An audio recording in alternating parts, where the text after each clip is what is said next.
नमस्कार, बहुत स्वागत है आपका द नज़ीरो पर। और मैं इस समय बाराबंकी की सीएससी फतेहपुर में हूं, जहां पर सर्वाइकल कैंसर को लेकर एक मिशन आरईसी फाउंडेशन की तरफ से कैंप लगा था। और इसका मेन मकसद था सर्वाइकल कैंसर की जांच, स्क्रीनिंग करना। और आपको बता दें, ब्रेस्ट कैंसर के बाद आज हमारे देश में सर्वाइकल कैंसर सेकंड नंबर पर सबसे ज़्यादा महिलाओं में पाया जाता है। और ये एक महिलाओं में लापरवाही के हैं या छोटे छोटे लक्षण हैं जिनको वो नहीं समझ पाती हैं, उसकी वजह से कहीं ना कहीं वो उससे अफेक्ट होती हैं। तो हमारे साथ डॉक्टर हैं जो आज स्क्रीनिंग कर रही थी। मैम, क्या नाम है आपका? डॉक्टर शबाना। मैम, एक आम भाषा में अगर नॉर्मल एक महिला जानना चाहे कि उसे सर्वाइकल कैंसर है या नहीं है, तो कैसे वो जानेगी, क्या लक्षण है उसके? जिन महिलाओं में गंदा पानी जाने की शिकायत है, पेड़ों में दर्द की शिकायत है, नीचे खुजली बताती हैं, या माहवारी में अनियमितता है, या कुछ महिलाओं को जिनका कि माहवारी बंद हो चुकी है, उसके बाद से फिर बीच बीच में महीना या खून के धब्बे दिखाई देना, या फिर पति से संपर्क बनाने के बाद ब्लीडिंग आ जाना, ये सब लक्षण ऐसे हैं कि जिसमें सर्वाइकल कैंसर की संभावना हो सकती है। तो इसके लिए जांच द्वारा ही पता कर पाना संभव है, क्योंकि ये लक्षण बहुत सी महिलाओं में इन्फेक्शन की वजह से भी हो सकते हैं, जो कि सिर्फ दवाओं द्वारा इलाज करने से भी ठीक हो सकते हैं।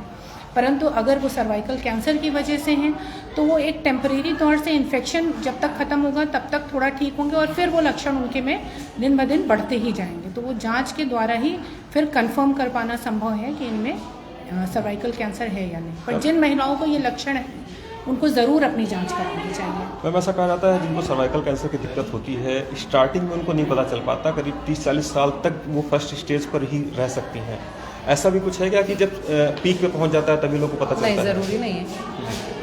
कई बार शुरुआत में ही अगर आप अपनी जांच करा लें, पानी जा रहा है, गंदा पानी जा रहा है। जो जांच नहीं कराते हैं, हाँ। वो इस तरह के लक्षण को जो अवॉइड करते हैं, उन्हें नहीं पता चलता कि ये भी हो सकता है। हाँ। और वो मतलब सर्वाइव कर सकते हैं टिल 40 इयर्स। ऐसा कुछ है क्या कि बहुत जब पीक पे पहुंच जाता है या लास्ट स्टेज पे होता है तभी रिकॉग्नाइज हो पाता है कि हाँ, इन्हें सर्वाइकल कैंसर है?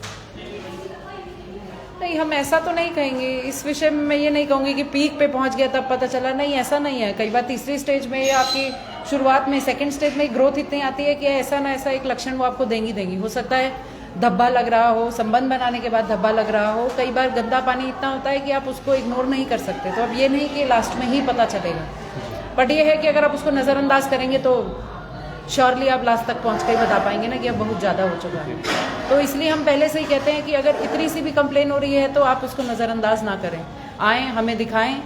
हम ये नहीं कहेंगे कि भैया सीधा कि कैंसर ही निकलेगा, क्योंकि मरीज़ ये भी डरता है कि मुझे कैंसर। ज़रूरी नहीं है, और भी इन्फेक्शंस होते हैं जो आगे जाके सर्विक्स में चेंज करने के बाद कैंसर में बदल सकते हैं। पर जब तक ना बदलें तब तक आप उसको इलाज करवा लीजिए तो आप ठीक हो जाएंगे। मैम, मेन लक्षण अगर जानना चाहें क्या हो सकते हैं जो हमारे दर्शक हैं वो जाने कि हाँ इस तरह से हो सकता है, तो जांच कराना जरूरी है? गंदा पानी जाना सबसे पहला। आपका नीचे लोअर एब्डोमेन में दर्द है, गंदा पानी जा रहा है, आपको खुजली हो रही है, आपने बहुत जगह दवाई कर ली, नहीं ठीक हो पा रहे हैं हम। हो सकता है कि बच्चेदानी के मुंह पे कोई फोड़ा, कोई फुंसी, कोई इस तरीके का अल्सर सा बन रहा हो, वो ठीक नहीं हो रहा, आप इलाज करा रहे हैं, कुछ नहीं हो रहा। तो एक बनता है कि या तो आप स्क्रीनिंग कराएं, और स्क्रीनिंग में अगर आप पॉजिटिव आते हैं तो बायोप्सी और इन सब चीज़ों से अपनी टेस्ट इसको कंफर्म करें कि कहीं ऐसी कोई बीमारी तो नहीं बन रही।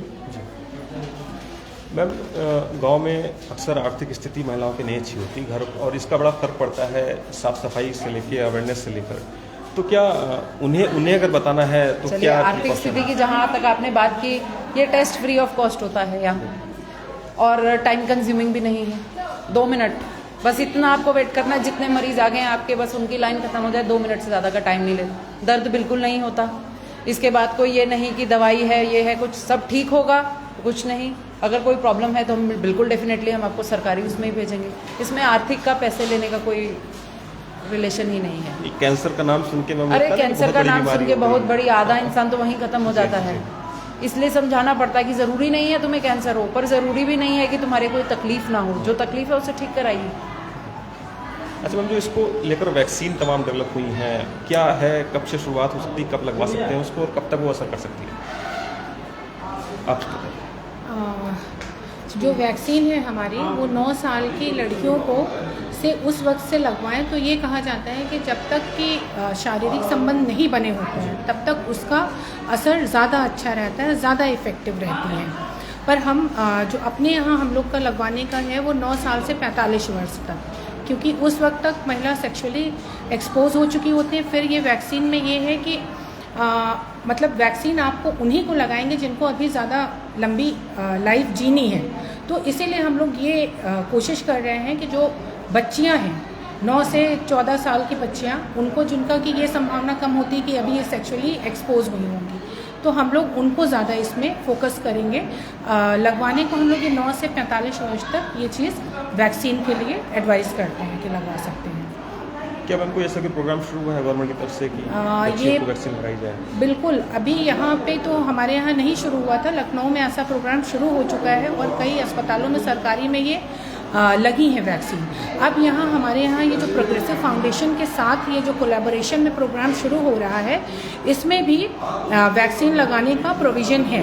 इसमें हम लोग को जो भी हमारे क्लाइंट हैं जो लगवाने में इच्छुक हैं, वो करने के बाद हम लोग इनको प्रोग्रेसिव फाउंडेशन को अपना कि हमारे पास इतने क्लाइंट हैं उनको बताएंगे, तो वो लोग के थ्रू यहाँ पे भी वैक्सीन लगने का प्रोविज़न है।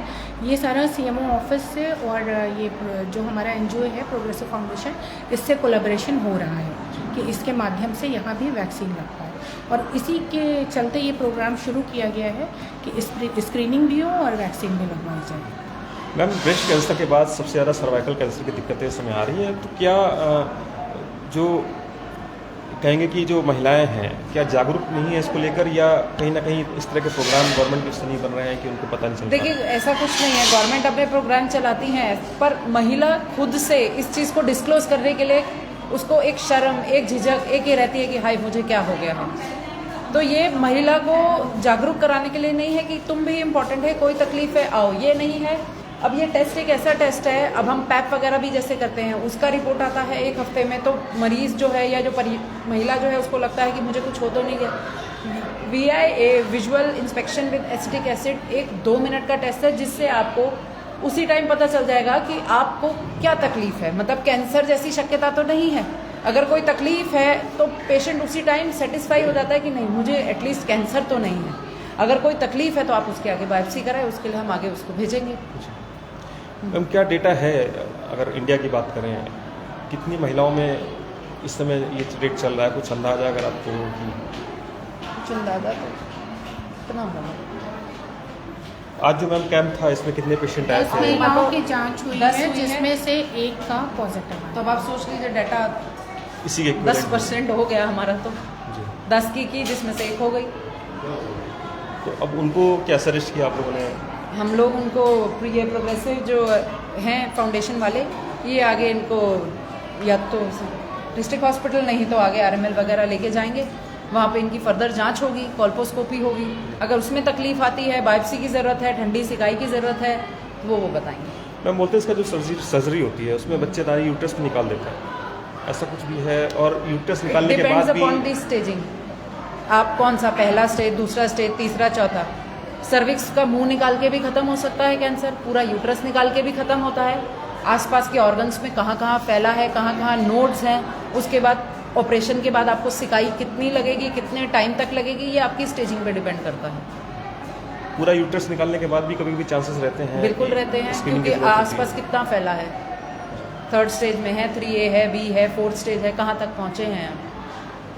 स्टेजिंग का मतलब ये होता है कि जैसे सिर्फ वो बच्चेदानी के मुंह तक सीमित है, कि वो गर्भाशय को ले रहा है, अगल बगल के जो ऑर्गन हैं उनको अफेक्ट कर रहा है, जो लिम्फ नोड्स हैं उनको अफेक्ट कर रहा है, समझ रहे हैं। सिर्फ ये नहीं है कि बच्चेदानी के मुंह का कैंसर है, अगर वो उसी जगह तक है, कहीं इधर उधर एक्सटेंड नहीं किया है, तो वो सिर्फ बच्चेदानी के मुंह को निकाल देने से या बच्चेदानी निकाल देने से भी वो सही होने की संभावना है। परंतु अगर वो आगे जो स्टेजिंग की बात डॉक्टर साहब कर रहे हैं, वो यही मतलब है कि अगर वो आगे तक और अंगों में फैला हुआ है, लिम्फ नोड्स में फैला हुआ है, तो वो कितने स्तर तक की सर्जरी करनी है, क्या क्या चीज़ निकालना है, ये उसी स्टेजिंग पे डिपेंड करता है। और उस नहीं निकाल सकते, और उस सिकाई लगती है, उस स्टेजिंग के बाद सिकाई, कीमो और रेडियो जिसे आप कहते हैं, रेडिएशन कीमोथेरेपी, ये लगती है अगर आपकी स्टेज आगे है तो। अच्छा, जिस किसी की इम्यूनिटी अच्छी है और अगर उसके अंदर ये वायरस है, तो क्या डेवलप ना हो पाए, अपने आप वो किल हो जाए, ऐसा भी होता है? ऐसा केसेस में है? ऐसा इस वायरस के साथ नहीं। वायरल इलनेस ये है कि इम्यूनिटी कैसे भी हो, बात ये है कि आपको कितना इफेक्ट करेगा। इफेक्ट वो जरूर करेगा, कितने तक इफेक्ट करेगा वो आपकी इम्यूनिटी कहती है। ठीक है। थैंक यू मैम आपसे बात करने के लिए। और हमारे साथ ये मैम हैं जो ये एनजीओ के थ्रू आपने ये प्रोग्राम ऑर्गेनाइज कराया। मैम क्या मिशन है आपका और कैसे इसको चला रही हैं? हाँ, हम प्रोग्रेसिव फाउंडेशन से हैं। प्रोग्रेसिव फाउंडेशन से ये प्रोग्राम करा रहे हैं। हमारा मिशन तो अभी ये पायलट प्रोजेक्ट करा रहे हैं। बाराबंकी में 5 ब्लॉक को सेलेक्ट किया है इसके लिए, जिसमें फतेहपुर, बंकी, मसौली, देवा और एक निंदुरा है। तो इन 5 ब्लॉकों में हमें कम से कम पायलट प्रोजेक्ट के तहत 4000 बेनिफिशियरीज़ को इसमें अवेयर करना है। हमारा ये टारगेट है कि हम कम से कम 4000 महिलाओं को अवेयर करें, सर्वाइकल कैंसर के बारे में उन्हें बताएं और कम से कम 400 से 500 महिलाओं की स्क्रीनिंग कराएं। और स्क्रीनिंग के लिए भी हम चुनाव उन महिलाओं का कर रहे हैं जिनको थोड़े कुछ लक्षण इससे रिलेटेड दिख रहे हैं, जो सर्वाइकल कैंसर के वाकई में लक्षण होते हैं, जैसे कि पेड़ू और कमर के नीचे दर्द होना और पीरियड्स के बीच में ब्लीडिंग होना और इसके अलावा गंदे पानी का स्राव होना, मेनोपॉज के बाद भी ब्लीडिंग होना, ये सारे इसके लक्षण हैं। और सेक्स के दौरान भी ब्लीडिंग होता है। तो ये सारे जिनको इस तरह की चीज़ें होती हैं उनको हम स्क्रीनिंग के लिए ले आते हैं। स्क्रीनिंग के बाद हमारा वैक्सीनेशन भी कराने का प्लान है। वैक्सीनेशन भी हम कुछ ही लोगों को, ज़्यादा नहीं, बट हमारा कम से कम 200 से 300 लोगों को वैक्सीनेशन भी कराने का प्लान है, जो हम फ्री ऑफ कॉस्ट में कराएंगे। हमें इस काम को कराने के लिए REC से फ़ंड मिल रहा है। REC हमें फ़ंड कर रही है, यानी कि फंडिंग एजेंसी हमारे लिए REC है। तो ये जो इस पायलट प्रोजेक्ट है उसका एम ये है कि पहले तो हम ये जानें, लोगों को देखें, समझें कि कितने लोग अवेयर हैं। हमने अब तक 4 से 5 गाँवों का सर्वे कर लिया है और पता ये चला है कि किसी को सर्वाइकल कैंसर के बारे में पता ही नहीं है कि सर्वाइकल कैंसर वाकई में होता क्या है। ठीक है, तो ये चीज़ें और डेटा कलेक्ट करें कि हाँ कितने लोगों को पता है, कितने लोगों को नहीं पता है और वैक्सीनेशन की कहाँ तक नीड है। और इसके अलावा स्क्रीनिंग, जो कि किसी भी सर्वाइकल कैंसर का मेथड कोई भी आप चूज़ कर लिए, चाहे VIA मेथड हो या पैप स्मीयर हो, हर मेथड में एक ड्यूरेशन है कि अगर आप VIA करा रहे हो तो हर 1 साल पे आप VIA कराते रहो, परमानेंट 3 साल पे या 5 साल पे आप अदर मेथड का यूज़ करते रहो स्क्रीनिंग के लिए, ताकि महिलाओं को हर फेज़ में पता चल सके कि कहीं उनको HPV का इन्फेक्शन तो नहीं है, क्योंकि इसका जो मेन फैक्टर होता है वो HPV virus, human papilloma virus होता है। मतलब मेन टाइम इंटरवल पर इसकी जांच स्क्रीनिंग कराते रहना चाहिए। अच्छा। तो इसके लिए हम ये कोशिश कर रहे हैं कि अपने इस कैंपेन के थ्रू लोगों को, ज़्यादा से ज़्यादा लोगों को अवेयर करें और इस प्रोसेस को आगे भी बढ़ाएं। पायलट के बाद भी हमें अगर लगेगा कि हाँ इस पे काम करने की ज़रूरत है तो हम आगे भी कोशिश करेंगे कि इसको लंबा ले जाएं। अच्छा, ऐसा भी हो सकता है मैम, जो लक्षण डॉक्टर साहब ने बताया कि किसी में वो लक्षण ही ना हो और वो इससे इन्फेक्टेड हो? हाँ बिल्कुल हो सकता है। तो उन्हें कैसे पता चलेगा? जैसे आज जो है आशा महिला की जाँच हुई है ना, जिस गांव के लिए हमने आशा का चुनाव किया था कि उस टारगेट ग्रुप को आप मना के ले आइए, बिकॉज आशा महिलाएं उन्हें कन्विंस कर पाती हैं उन गांव की महिलाओं को। उनको सिर्फ पानी आ रहा था, कुछ टाइम से पानी, ना तो उन्हें दर्द था ना अदर सिम्टम्स थे, सिर्फ पानी आ रहा था और उनको पानी 4-5 सालों से आ रहा था। बट लोग क्या है ना, प्रॉब्लम यह है कि लोग इन सब चीज़ों को बड़ा ही सामान्य सा लक्षण मानते हैं और अपने साथ कैरी करे रहते हैं। उसके लिए वो डॉक्टर्स तक नहीं जाते हैं ताकि उनसे एक बार कांटेक्ट करके पूछ ले कि आखिर हो क्यों रहा है, ये उनके साथ प्रॉब्लम है क्यों, और ये सब पूछते नहीं हैं। इससे क्या हुआ कि अब उनके में पॉजिटिवनेस, मतलब पॉजिटिव उन्हीं का आया है। अब आप पता नहीं आगे जाके अदर टेस्ट कराएंगी वो कंफर्मेशन के लिए, तब देखिए क्या होता है। बट ये है कि हमने सिर्फ 15 लोगों को एक छोटे से गांव से यहाँ पे ले आए, जिनमें से 5 लोगों ने तो कराने से ही मना कर दिया। उनके लिए सर्वाइकल कैंसर की स्क्रीनिंग का जो मेथड था, उनके हिसाब से हम उनके साथ कुछ गलत कर रहे हैं। तो इस तरह की भी सोच है अभी लोगों के बीच में कि हम अगर जो स्पेक्यूलम है डॉक्टर्स घुसा रही थी तो उनका ये था कि वो हमारे अंदर कुछ और डाइजेस्ट मतलब वो हाँ डाल रही हैं तो हमें कुछ और प्रॉब्लम हो सकती है। तो इस तरह की भी दिक्कतें हैं अभी लोगों के साथ, इस तरह की हमारे साथ चैलेंजेस भी हैं जिन्हें हम देखते हैं आगे कैसे बीट करते हैं। कैसे कन्विंस करती हैं मैम, क्योंकि 15 लोगों में से 10 को आपने टेस्ट किया तो 10 को कहीं ना कहीं आपने समझाया होगा। हाँ बिल्कुल। और उन तमाम महिलाओं को कैसे बताएंगे जो आपको देख रही हैं इस समय कि अगर उनको इस तरह की कोई भी दिक्कत हो तो बेझिझक जाएं और जांच कराएं? इसके लिए हम लोग सबसे पहले उस गांव में जाके आशा महिलाओं की मदद से लोगों का कलेक्शन करते हैं, महिलाओं को कलेक्ट करते हैं एक जगह पे, फिर उन्हें अवेयर करते हैं, जिसमें करीब करीब 70 से 100 महिलाएं पार्टिसिपेट करती हैं। फिर मैं या एक्सपर्ट के थ्रू उनको हम इसके बारे में नॉलेज देते हैं, उनके लेवल से नॉलेज देते हैं, ताकि वो समझ सके हमारी बातों को, मतलब साइंटिफिक और मेडिकल लैंग्वेज से नहीं, उनकी लैंग्वेज में समझाने की कोशिश करते हैं। इसके सिम्टम्स बताते हैं, इसके रोकथाम के उपाय भी बताते हैं, और इन सब चीज़ों के बाद हम उन्हें कैसे वो प्रिकॉशंस हमेशा लेती रहें ताकि इस तरह के जो लक्षण हैं उस पर कहीं ना कहीं विराम लग सके, इसके बारे में भी बताते हैं। हम पहले ज़माने में जो महिलाएं होती थीं वो अभी भी उस गांव में खासकर उस मिथक से नहीं तोड़ पा रही कि नहीं मैं तो पुराने से ऐसी हूँ, कपड़ा यूज़ करते हैं और इससे कुछ नहीं होता, फालतू की बातें हैं, जिसको मरना है वो मरेगा। उन महिलाओं को समझाना, क्योंकि आप लोगों के लिए बहुत बड़ा टास्क है, आप एक मिशन लेके चल रही हैं, उनको कैसे कन्विंस करती हैं कि नहीं अब ये टाइम बदल गया है, बीमारियाँ भी अलग अलग हैं, उनसे कैसे बात करती हैं, कैसे उनको कन्विंस करती हैं? उनको बताते हैं चेंज के बारे में, जैसे कि उस टाइम से अब तक देखिए बहुत सी चीज़ें बदली हैं। जैसे आज ही मैं एग्जांपल दे रही थी, कुछ महिलाओं को मैंने इसी तरीके से मोटिवेट भी किया कि उन्हें मैंने बताया कि देखो पहले लोग स्कूल और उसके मतलब पढ़ाई और उसकी इम्पोर्टेंस के बारे में समझते नहीं थे, गाँव की बेटियों को जल्दी शादी कर देते थे, भेजते नहीं थे स्कूल में कि होगा क्या। बट आज गाँव के कोने कोने में आप जाइए, कोई ग्रेजुएट है, कम से कम ग्रेजुएट लोग मिल ही जाते हैं, अगर पोस्ट ग्रेजुएट नहीं, कितना भी बैकवर्ड गांव है तो ग्रेजुएट लड़कियां हमने देखा है, मिली हैं। तो यही हम बताते हैं कि पहले आप लोग अनाज को पीसते थे और अब जो है चक्की आ गए, तो ट्रांसफॉर्मेशन के बारे में बताते हैं और चैलेंजेस के बारे में भी बताते हैं कि पहले लोगों को दहेज प्रथा ख़त्म करने में इतना टाइम लगा, या बाल विवाह ख़त्म करने में भी लोगों को पहले क्या लगता है कि जब आप जाते हैं लोगों के पास, उनको बताते हैं तो उनको लगता है कि नहीं, इनको कोई फ़ायदा है इससे। हाँ, तो उन्हें कन्विंस करना पड़ता है। जब टाइम टू टाइम वो ना कुछ अच्छा देखते हैं, जो चेंज होता है उससे अगर उन्हें फ़ायदा नज़र आता है तो फिर उसको एक्सेप्ट करने लगते हैं। तो इसी के लिए हम क्या करते हैं कि गैदरिंग पहले बनाते हैं लोगों की, क्योंकि एक को आप समझाओगे तो कन्विंस करना बड़ा मुश्किल होगा, लेकिन 10 में से अगर 8 समझेगी तो 2 ऑटोमेटिकली समझ जाती हैं। अच्छा मैम, इससे बचाव के लिए जो वैक्सीनेशन आपने बताया उसका क्या प्रोग्राम है और कब कब वो वैक्सीन लग सकती है, किस एज ग्रुप में लगाना सबसे बेस्ट रहेगा? जैसा डॉक्टर मैम ने भी आपको बताया कि बेस्ट एज जो होती है सेक्सुअली एक्टिव होने से पहले अगर आप HPV वैक्सीन लगवा लेते हैं, क्योंकि जो HPV का मेन कारक जो होता है जिसे फैक्टर बोलते हैं वो मेल होता है। अच्छा। तो मेल से ही लेडीज़ या फीमेल को वो होता है, जो कि सेक्सुअली एक्टिव होने के बाद ही पॉसिबल है। तो जब भी कोई सेक्सुअली एक्टिव होने से पहले अगर इस तरह की वैक्सीन लगवा लेता है तो ज़्यादा प्रोटेक्टिव होगा, सबसे ज़्यादा प्रोटेक्टिव होगा। अच्छा। हाँ, उसके अलावा क्या है कि वैक्सीनेशन जब भी आप कराते हो तो उस वैक्सीन से ये फ़ायदा होता है कि आप जो है आपकी बॉडी से वो इन्फेक्शन किसी और को नहीं होगा। जो भी आपके अंदर वायरस है वो कहीं ना कहीं वायरस भी कमज़ोर होता है और आपसे दूसरे तक नहीं पहुंचेगा। तो इस वजह से भी अगर 45 की एज की भी महिला लगवा लेती है तो कहीं ना कहीं उसके अंदर अगर वायरस है और इनिशियल स्टेज में है वो, तो उसे प्रॉफिट तो होगा ही होगा।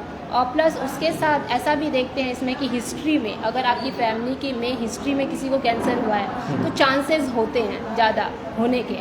तो हिस्ट्री में अगर किसी को हुआ है, मानो मम्मी को हुआ है, अगर उन्होंने वैक्सीन लगवाया है तो बहुत कम हो जाएगा कि उनसे अदर जनरेशन को ट्रांसफॉर्म मतलब अगर जा रहा है तो उसमें प्रिकॉशन लगाने में।